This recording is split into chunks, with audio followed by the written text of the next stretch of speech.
नमस्कार, जोहार। मैं मोतीलाल कुमार आप सभी का स्वागत करता हूं SR maths by Motilal sir YouTube channel पर।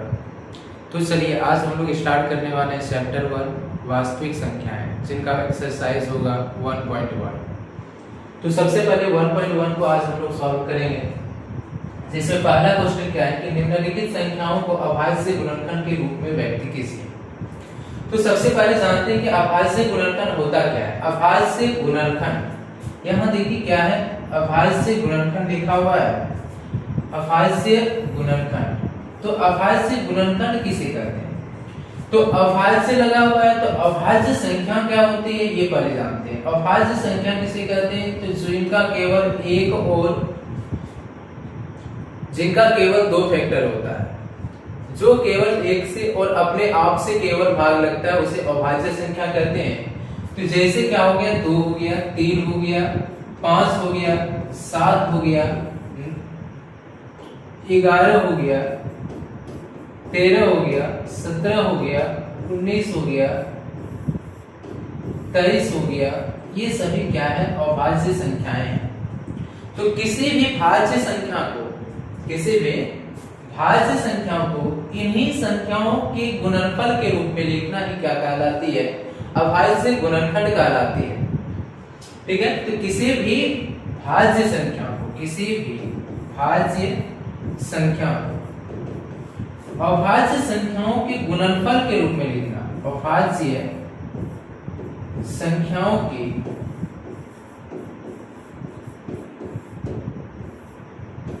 गुणनफल के रूप में लिखना,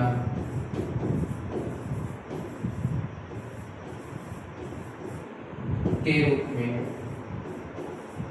लिखना क्या कहलाती है, अभाज्य गुणनखंड कहलाती है।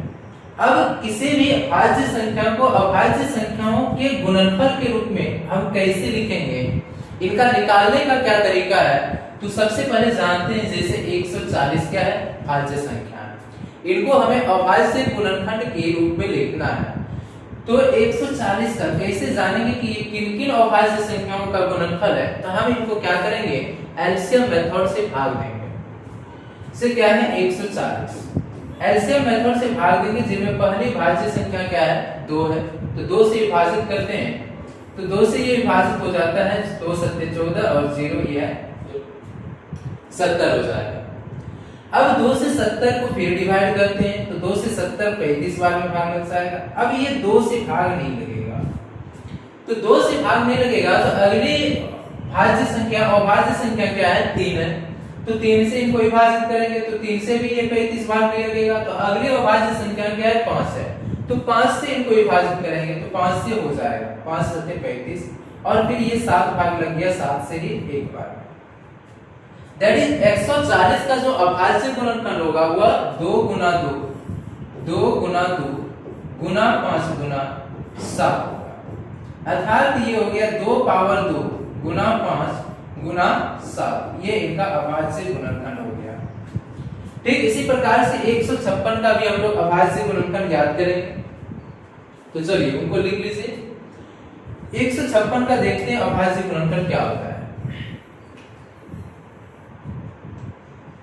156 एलसीएम विधि से 156 को भी भाग देंगे, तो चूंकि सम संख्या है तो ये भी 2 से विभाज्य होगा। तो 2 से इनको भाग देते हैं, तो 2 से भाग लगेगा 7 बार, 2 7 14, 1 बच गया, 2 8 16 हो जाएगा। फिर 2 से ये भाग लग जाएगा, 2 दिया से 1 बच गया 18, 2 9 18, तो ये 39 हो गया। क्या 39 अब 2 से भाग लगेगा? तो नहीं लगेगा। तो अगली अभाज्य संख्या क्या है, 3 है। तो 3 से इनको विभाजित करेंगे, 3 से हो जाएगा 13 दिया 39, फिर 13 से ये भाग लग जाएगा, 13 एकम 13।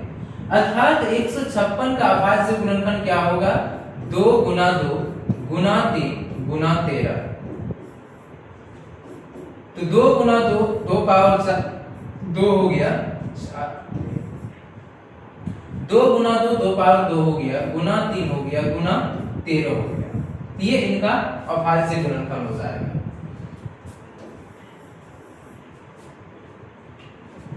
चलिए नेक्स्ट क्वेश्चन है, तीसरा नंबर इसी का है 38 25। 38 25 का अभाज्य गुणनखंड क्या होगा? तो 38 25 को भी हम लोग सेम प्रोसेस से एलसीएम मेथड से इनको क्या करेंगे, भाग देंगे। 38 25 क्या 2 से भाग लगेगा? तो नहीं लगेगा, क्योंकि ये सम संख्या नहीं है। तो क्या 3 से भाग लगेगा? तो 3 से वही संख्या भाग लगती है जिनके अंकों का योगफल किन से भाग लगता है? 3 से भाग लगता है। इनके अंकों का योगफल करके देखते हैं। तो 3 8 11 11 तो क्या हो गया 13 13 और 5 क्या हो गया 18। क्या 18 3 से भाग लगेगा? तो यस लगेगा, अर्थात ये 3 से विभाजित होगी। 3 एकम 3 हो गया, 3 दूनी 100 हो गया, 3 सत्ते 21 हो जाएगा, 3 पचे 15 हो जाएगा। अगेन ये 3 से भाग लगेगा क्या? हाँ लग जाएगा। तो 3 चौके 12 हो गया, 3 दूना 6 हो गया, 3 पचे 15 हो गया। क्या फिर 3 से भाग लगेगा? तो 4 2 6 5 11 11 एक 3 से भाग नहीं लगता है, अर्थात ये 3 से भाग नहीं लगेगा। तो अगली अविभाज्य संख्या क्या होती है? 3 के बाद 5 होती है। तो 5 से ये विभाजित हो जाएगा, क्योंकि इकाई अंक क्या है? 5 है। तो 5 से 42 को भाग देंगे, 8 बार लग जाएगा, 2 बच जाएगा, 25 25। फिर ये 5 से भाग लग जाएगा 17 बार, 17 पचे 85 होता है। फिर 17 से एक बार लग जाएगा 17। अर्थात 38 और 25 का अभाज्य गुणनफल जो होगा वो होगा 3 गुना 3 गुना 5 गुना 5 गुना 17। अर्थात 3 के 2 हो गया, 2 हो गया, 3 पावर 2 हो गया, 5 के 2 हो गया, 2 तो 5 पावर 2 हो गया, गुना क्या हो गया 17 हो गया। तो ये इनका अभाज्य गुणनफल हो गया। अब 5005 का देखते हैं क्या होगा। तो 5005 जो है क्या 3 से भाग लगेगा? क्योंकि 2 से तो लगेगा ही नहीं, क्योंकि इकाई अंक 5 है। अगली संख्या होती है 3, क्या 3 से भाग लगेगा? तो अंकों का योग करके देखते हैं। तो 5 5 10 होता है, 10 3 से भाग नहीं लगेगा, अर्थात ये किन से भाग लगेगा? 5 से ही भाग लगेगा। तो 5 से अगर भाग देते हैं तो 5 एकम 5, ये 0 है, 0 0 5 एकम 5। अब ये 5 से भी नहीं लगेगा। तो अगली संख्या क्या है? 7 है। क्या 7 से भाग लगेगा? तो 7 से देके देखते हैं भाग। 7 एकम 7 हो गया, बच गया 3 3 0 30, 7 चौक 28 हो गया, बच गया 2 21, 7 दिया 21, 7 से लग गया। अब क्या 7 से फिर लगेगा? तो 7 दूना 14, 2 बार लग जाता है, लेकिन 3 बच जाता है। तो 7 से ये भाग नहीं लगेगा। तो अगली संख्या क्या होती है? 11 होती है। 11 से भाग देते हैं तो क्या होता है? 11 एकम 11, बच गया 3 33, 11 दिया 33, और नेक्स्ट ये 13 से भाग लग जाएगा, 13 एकम 13। तो 5005 का जो अभाज्य गुणनफल होगा वो 5 गुना 7 गुना 11 गुना क्या हो जाएगा? 13 हो जाएगा। तो ये इनका अभाज्य गुणनफल हो गया। नेक्स्ट संख्या है 74 29, 5 नंबर क्वेश्चन है 74 29। इनका अभाज्य गुणनफल क्या होगा? तो इनका अभाज्य गुणनफल ज्ञात करने के लिए फिर सेम टू सेम प्रोसेस अपनाएंगे। 74 29 है, इनको हम विषम भाज्य संख्याओं से विभाजित करेंगे। तो पहली भाज्य संख्या 2 होती है, 2 से तो भाग लगेगा नहीं, ये 9 है। अगली भाज्य संख्या 3 होती है, तो 3 से वही संख्या भाग लगती है जिनके अंकों का योगफल किससे 3 से विभाजित होती है। तो अंकों का योगफल 7 4 11 11 और 2 13 हो गया, 13 और 9 22 हो गया। तो 22 3 के पहाड़ा में नहीं आता है, मतलब 3 से विभाजित नहीं होगा। तो अगली संख्या क्या है? 5 है दोस्तों। 5 से 9 भाग लगेगा क्या? नहीं लगेगा। तो अगली संख्या क्या है? 7 है। 7 से भाग लगेगा क्या? 7 से भी हमको लगता है ये नहीं लगेगा। 7 एकम 7, 7 से 42 नहीं लगेगा। तो अगली संख्या क्या है? 11। तो 11 से अगर भाग देते हैं तो 11 से 66 हो जाता है, बच गया 8 82, 11 से 77, 7 से भी नहीं लगेगा। अगली संख्या क्या है? 11 है। 11 से अगर भाग देते हैं तो 11 से 66 हो जाता है, 4 4 8, ये नहीं लगेगा 11 से। 13 से भाग देते हैं, 13 पचे 65, 9 बच गया, 9 2 92, 13 सत्ते 91, 13 से भी भाग लगेगा। तो अगली अविभाज्य संख्या 13 के बाद क्या आती है? 17 आती है। तो क्या 17 से भाग लगेगा? तो 17 से भाग देके देखते हैं। 17 चौके 68, 4 बार लग गया, बच गया 6, 6 और 2 क्या हो गया? 62 हो गया। 17 से 62 को भाग देंगे, 17 चौक 68 होता है, तो 3 ही बार भाग लगेगा। 17 दिया 51, कितना बच गया? 11 बच गया। 11 और 9 119 हो गया। 17 9 17 17 है, 119 होता है। तो 7 बार ये भाग लग जाएगा। ठीक है।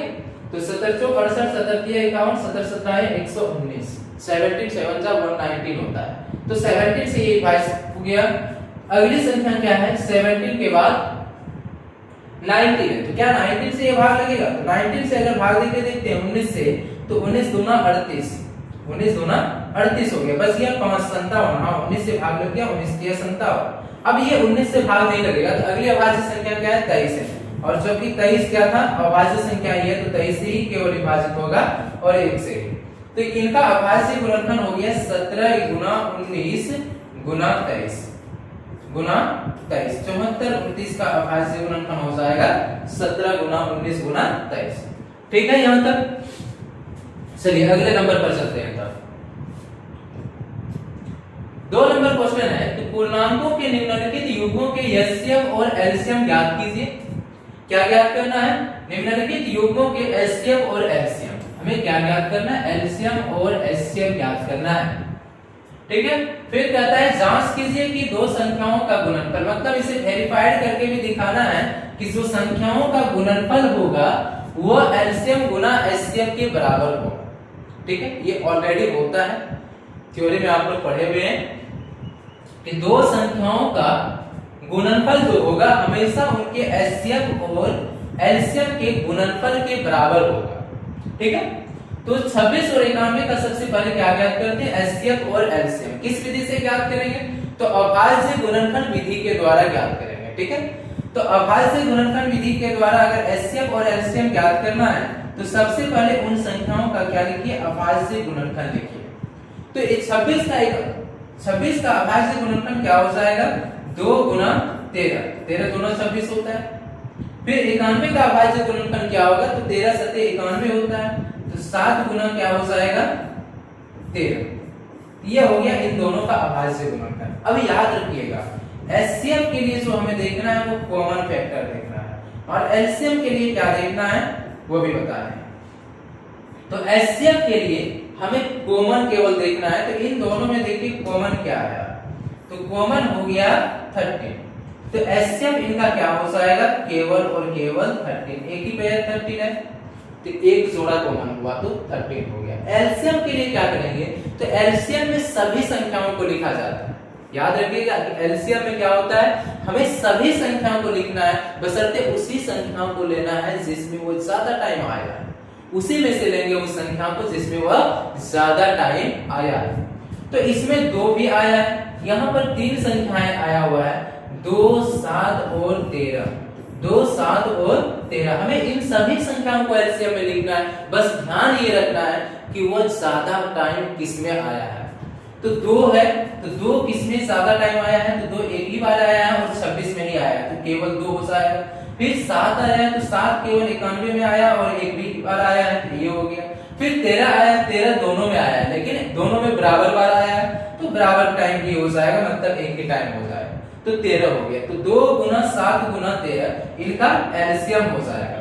तो 2 गुना 7 हो गया 14, और 14 गुना 13 करेंगे तो 13 धन 30 130, 13 चौक 52, 182 हो जाएगा। तो ये एलसीएम हो गया इसका 182। उम्मीद है समझ में आ गया होगा। चलिए आगे इनको वेरीफाइड भी करना है। वेरीफाइड करना है कि दोनों संख्याओं का जो गुणनफल है, इन दोनों का गुणनफल वह इन दोनों एचसीएफ और एलसीएम के गुणनफल के बराबर होगा। तो चलिए जांचते हैं कि जांच दो संख्याओं का गुणनफल,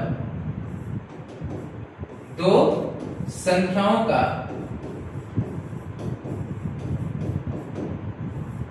गुणनफल बराबर एचसीएफ गुना एलसीएम। तो दोनों संख्याएं क्या क्या है? 26 और 91, दैट इज ये हो गया 26 और 91 बराबर एचसीएफ आ गया 13 और एलसीएम आ गया 182। इनको गुना करते हैं, 26 गुना 91, तो 26 एकम 26 हो जाएगा, तो 6 हो गया। और 26 का पढ़ा 9 बार पढ़ेंगे, दैट मींस 26 धन 260 हो जाएगा। 260 में 26 माइनस कर देना है, तो 260 में 20 हो गया 240, और 240 में 6 हो गया 234। तो 234 और हासिल 1 था, तो 234 और 1 क्या हो गया? 236, मतलब ये आ गया 2366। तो क्या राइट साइड में 2366 आ रहा है?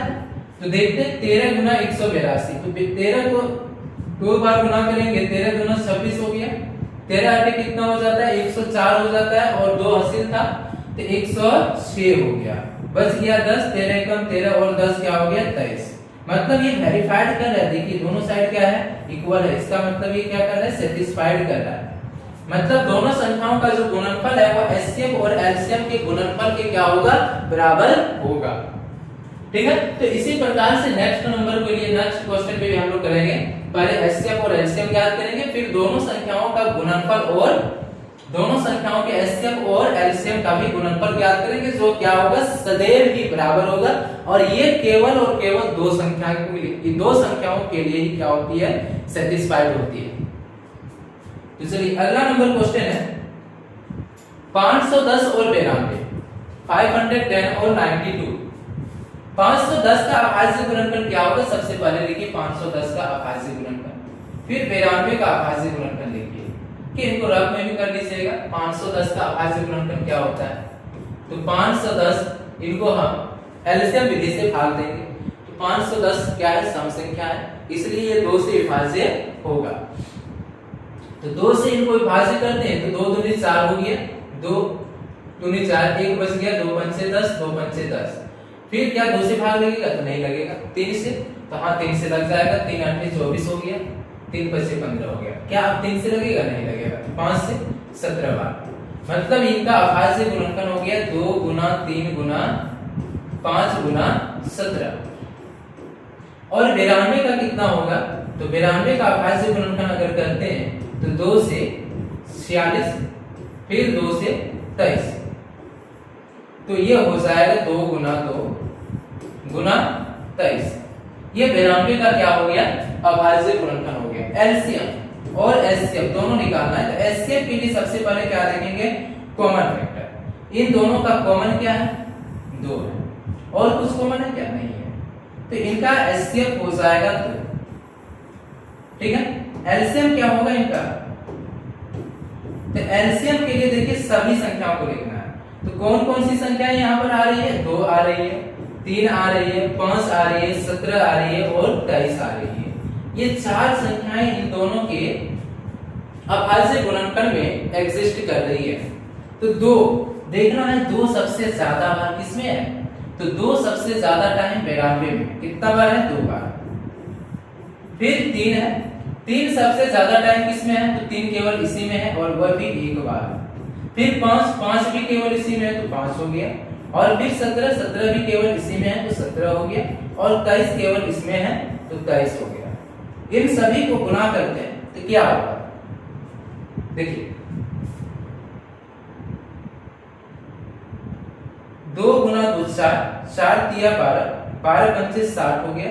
60 गुना 17 करेंगे तो 60 गुना 17 करेंगे तो ये हो गया 77 से 1020, 1020। अब 1020 को 23 से गुना करेंगे तो 23 हो गया। 23 गुना 2 कितना हो गया, 23 गुना हो गया 46, 46 का 6 हो गया 4। 23 गुना 0 4 क्या हो गया, 4 हो गया। 23 एकम 23 हो गया, मतलब 23,460 इनका क्या होगा, एलसीएम होगा। ये इनका एलसीएम भी आ गया। अब क्या करना है, इनको सेटिस्फाइड भी तो करना है, जांच करना था। तो जांच कर लेते हैं, दोनों संख्याओं का गुणनफल क्या होगा, जांच, दोनों संख्याओं का गुणनफल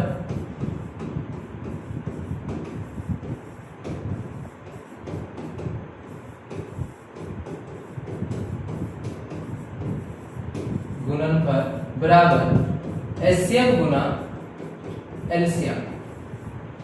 तो दोनों संख्याओं क्या क्या है, 510 और 92 का गुणनफल, 510 गुना 92 बराबर एचसीएफ, एचसीएफ हो गया 2 और गुना एलसीएम, तो एलसीएम हो गया 23,460। इनको गुना करते हैं तो 92 गुना 51 कितना, 510 क्या हो जाएगा, तो गुना कर लेते हैं इनको। 510 गुना 91, ये 92 है तो 92, तो 2 से 0, 2 गुना 2 एकम 2 हो गया, 2 पंचे 10 हो गया। 9 से 0, 9 एकम 9, 9 बचे 45, मतलब इनको जोड़ेंगे तो 0 हो गया, 2 हो गया, 9 हो गया, 5 1 6 हो गया, 4 हो गया। और इधर 2 से गुना करते हैं तो 0 हो गया, 2 सके 12 हो गया, 2 सौ 8 1 9 हो गया, 2 तिया 6 हो गया, 2 दूनी 4 हो गया। मतलब इधर भी 46,920, इधर भी 46,920, मतलब ये सही है। ये भी क्या हो गया, सेटिस्फाइड हो गया। ठीक है, ये भी हमारा क्या हो गया, प्रूफ हो गया, सेटिस्फाइड हो गया। तो चलिए अगली संख्या है 336 और 54। इनका एचसीएफ और एलसीएम ज्ञात करते हैं। तो सबसे पहले 336 का क्या लिखेंगे, अभाज्य से गुणनखंड लिखेंगे। 336 का अभाज्य गुणनखंड क्या हो जाएगा, तो 336 को बगल में भाग दे लीजिए। 336 है, 2 से भाग देंगे 16 और 8 बार, मतलब हो गया 2 से 8 बार, 208 हो गया।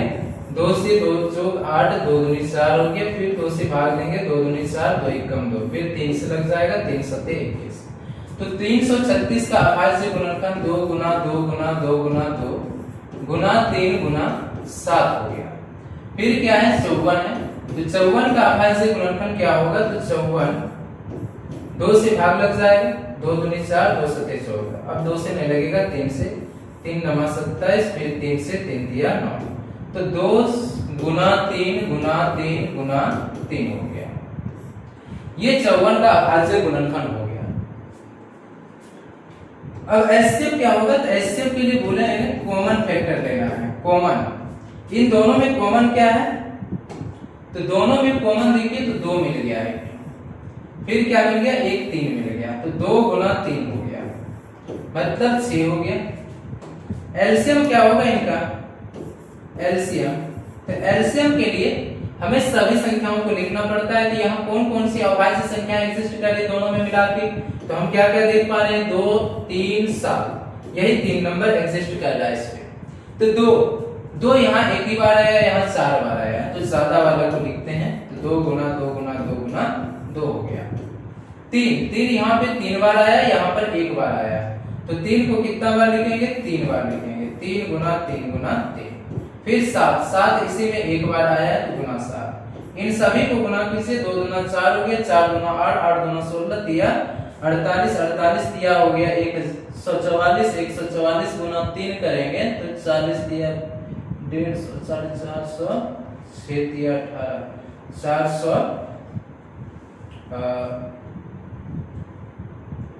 तो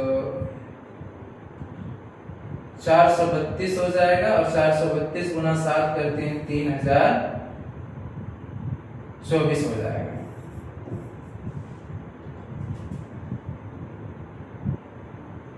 ठीक है, 432, 7 गुना 14, 7 21, 22, 728, ठीक है, 3024 हो जाएगा।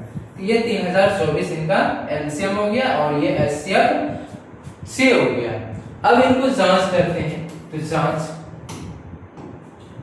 दोनों संख्याओं का गुणनफल, दोनों संख्याओं का गुणनफल बराबर एचसीएफ गुना एलसीएम। तो दोनों संख्याएं क्या था, 336 और 54, इनका गुणनफल बराबर क्या होना चाहिए, एचसीएफ गुना एलसीएम। तो एचसीएफ आया 6 और एलसीएम आया 3024, इनको गुना कीजिए। तो 54 गुना 336 करते हैं। तो 54 को 336 से गुना करेंगे तो क्या होगा, तो 54 से गुना कर लेते हैं। 4 7 24 हो गया, 4 2 4 दिया 12 2 14 हो गया, 1 4 दिया 12 1 13 हो गया, 5 6 30, 5 दिया 15 3 18 हो गया, 5 दिया 15 और 1 16, जोड़ेंगे तो 4 हो गया, 4 का 4 ही हो गया, 8 3 11 हो गया, फिर क्या हो गया, 6 7 1 8 हो गया और 1 1 2 हो गया, 28 144। क्या इधर भी गुना करने पर आता है इतना, तो गुना करते हैं 6 से। तो 6 छके 24, 24 का 4 हो गया, हासिल 2, 6 गुना 12, 12 और 2 14 हो गया, 14 का 4 हासिल 1, 6 0 जा 0 हो गया और 1 1 हो गया, फिर 6 दिया 18 हो गया, गलत आ रहा है, कहीं तो गलती हो गई थोड़ा सा।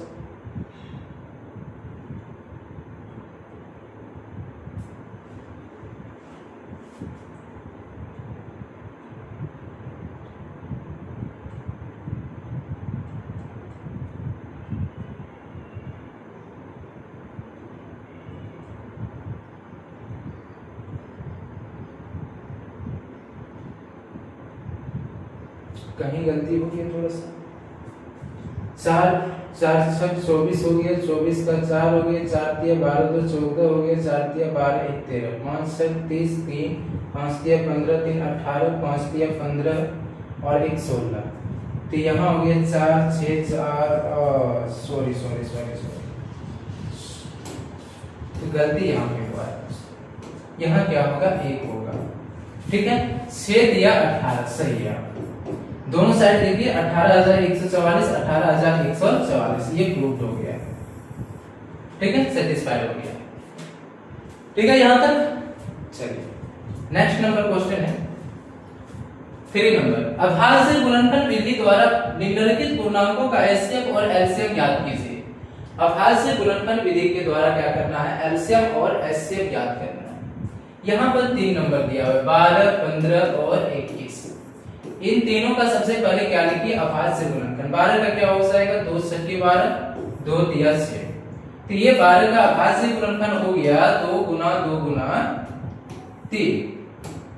12 का अभाज्य गुणनफल हो जाएगा 2 गुना 2 गुना 3। 15 का अभाज्य गुणनफल क्या होगा, तो 15 का 3 गुना 5 हो गया। और 21 का अभाज्य गुणनफल क्या होगा, 3 गुना 7 हो गया। तो एचसीएफ के लिए उभयनिष्ठ गुणनफल को लिखते हैं। तो उभयनिष्ठ क्या हुआ, उभयनिष्ठ इन तीनों में हो गया 3, तो इनका एचसीएफ हो जाएगा 3। एलसीएम क्या होगा, तो एलसीएम के लिए देखते हैं इन तीनों में कौन सा अभाज्य गुणनफल उपस्थित है। तो अभाज्य नंबर उपस्थित है, तो 2 हो गया 3 हो गया 5 हो गया 7 हो गया। इन सभी को लिखना है। तो 2 देखना है किसमें ज्यादा बार आया है, तो इसमें आया है 2 गुना 2। 3 किसमें आया है, तो 3 एक ही बार ज्यादा दिख रहा है। और 5 कितना बार दिख रहा है, 1 बार। और 7 भी 1 बार। तो ये हो गया इनका एलसीएम। 2 गुना 2 4 हो गए, 4 दिया 12 12 पंचे 60, 60 गुना 7 करेंगे 420, 7 से 42 होता है। तो इनका एलसीएम हो जाएगा 420। ठीक है यहाँ तक। चलिए अगला नंबर है 17 23 29 का एचसीएफ निकालिए और एलसीएम निकालिए।